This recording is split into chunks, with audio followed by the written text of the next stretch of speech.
दोस्तों आज मैं बात करूंगा डिमेंशिया के बारे में। डिमेंशिया भी एक प्रकार का ब्रेन डिसऑर्डर है।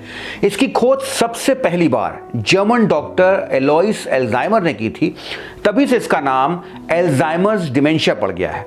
यह अधिकतर 60 से 65 वर्ष की आयु के बाद शुरू होती है और इसमें देखा गया है कि ब्रेन सेल्स, जिसको हम न्यूरॉन्स कहते हैं, उनकी संख्या और उनका साइज धीरे धीरे घटने लगता है।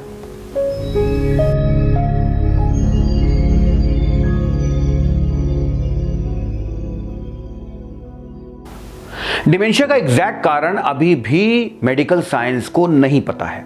जब ये बीमारी प्रारंभ होती है तो शुरुआत में घर वाले सोचते हैं और पेशेंट को भी लगता है कि भाई मैं वृद्ध हो गया हूं, अब एज ज़्यादा हो गई है, तो इस तरह का भूलना चीज़ों को स्वाभाविक है।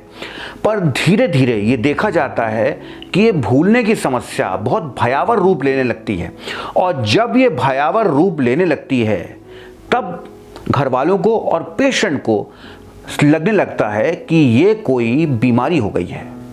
तो आइए जान लेते हैं कि डिमेंशिया के लक्षण क्या होते हैं। सबसे मुख्य लक्षण होता है याददाश्त का खो जाना।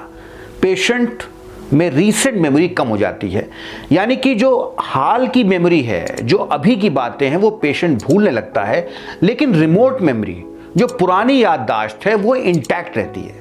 फॉर एग्जाम्पल, अगर आप पेशेंट से पूछेंगे कि उसकी शादी कब हुई थी, उसने इंटरमीडिएट का एग्जाम कब पास किया था, उसकी नौकरी सबसे पहले कब लगी थी, तो वो शायद बता ले। लेकिन अगर आपने उससे पूछ लिया कि आज आपने खाना क्या खाया था, आज जब आप घर से निकले थे तो घर में क्या वक्त हो रहा था, तो इन रीसेंट बातों को, इन हाल की बातों को वो बताने में असमर्थ होते हैं। नंबर 2, आसपास घर में, परिवार में, रिश्तेदारी में, पड़ोस में वो लोगों को पहचान नहीं पाते, वो लोग जिनसे उनका पुराना रिश्ता रहा है। मैंने कई बार पेशेंट्स को देखा है कि वो अपने बेटे को भाई बताते हैं, अपनी पत्नी को बहन बताते हैं, और जो दोस्त उनका पड़ोस में कई वर्षों से रह रहा था, वो जब घर आता है तो उसके जाने के बाद बेटों से पूछते हैं या बेटी से पूछते हैं कि भाई ये कौन था। तो लोगों को पहचानने में इनको दिक्कत होने लगती है। तीसरा लक्षण, सोचने समझने की शक्ति में कमी आ जाती है।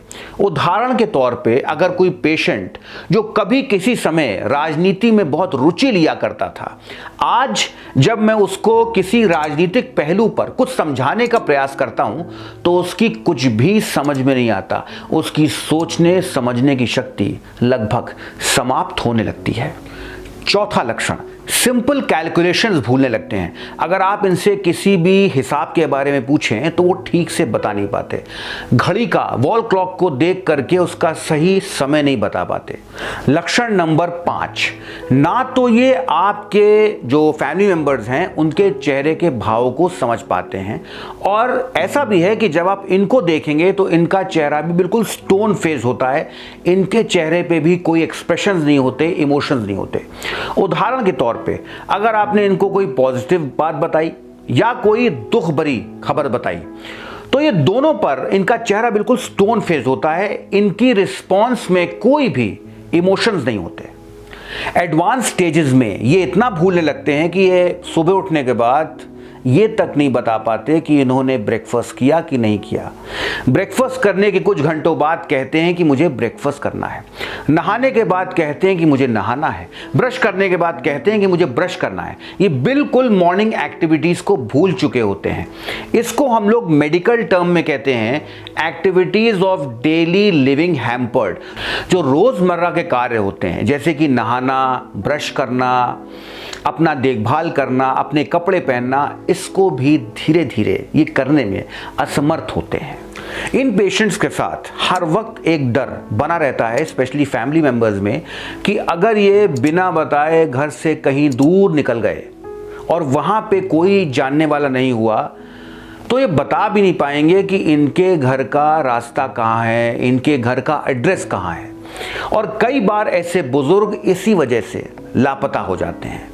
अक्सर मैं डिमेंशिया के पेशेंट्स के जो घर वाले होते हैं उनको एडवाइस करता हूं कि आपके घर में जो भी बुजुर्ग है जिसको डिमेंशिया हो गया है, उसके फोर आर्म पर मोबाइल नंबर को टैटू करवा दें, क्योंकि अगर ये बुजुर्ग कहीं घर से दूर निकल गया और ये कहीं किसी को अपना वापस आने का रास्ता नहीं बता पाए, तो फिर कम से कम मोबाइल नंबर देख करके वो व्यक्ति उस मोबाइल पे फ़ोन करके घर वालों को सूचना दे पाएगा कि ये बुजुर्ग यहाँ पे लोकेटेड है।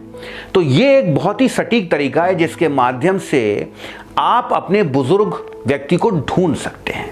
मेरी इस जानकारी से आपको काफ़ी हद तक समझ में आ गया होगा कि एक डिमेंशिया का पेशेंट किस प्रकार का होता है। आप सबसे मेरा अनुरोध है कि अगर इस प्रकार के लक्षण आपके परिवार में, पड़ोस में या रिश्तेदारी में आपको किसी वृद्ध व्यक्ति में दिखें, तो फौरन उसको ले जा करके किसी मानसिक रोग विशेषज्ञ को दिखाइए। वैसे तो डिमेंशिया का पूर्ण इलाज अभी तक हम लोग ढूंढ नहीं पाए हैं, पर कुछ दवाइयां ज़रूर उपलब्ध हैं जिससे काफ़ी हद तक पेशेंट्स को ठीक किया जा सकता है। उनकी मेमोरी, स्पेशली अगर वो अर्ली स्टेजेस में आए हैं, तो उनको हम लोग कुछ हद तक ज़रूर बेहतर कर सकते हैं। आप सबको बहुत बहुत धन्यवाद। प्लीज़ मेरे चैनल को सब्सक्राइब करिएगा, लाइक करिएगा और बेल आइकन दबाना बिल्कुल ना भूलिएगा, जिससे आने वाले वीडियोस आपको मिलते रहें। अगर कोई भी बात आपको जाननी हो, कोई जानकारी चाहिए हो, तो कमेंट बॉक्स में कमेंट करना ना भूलिएगा।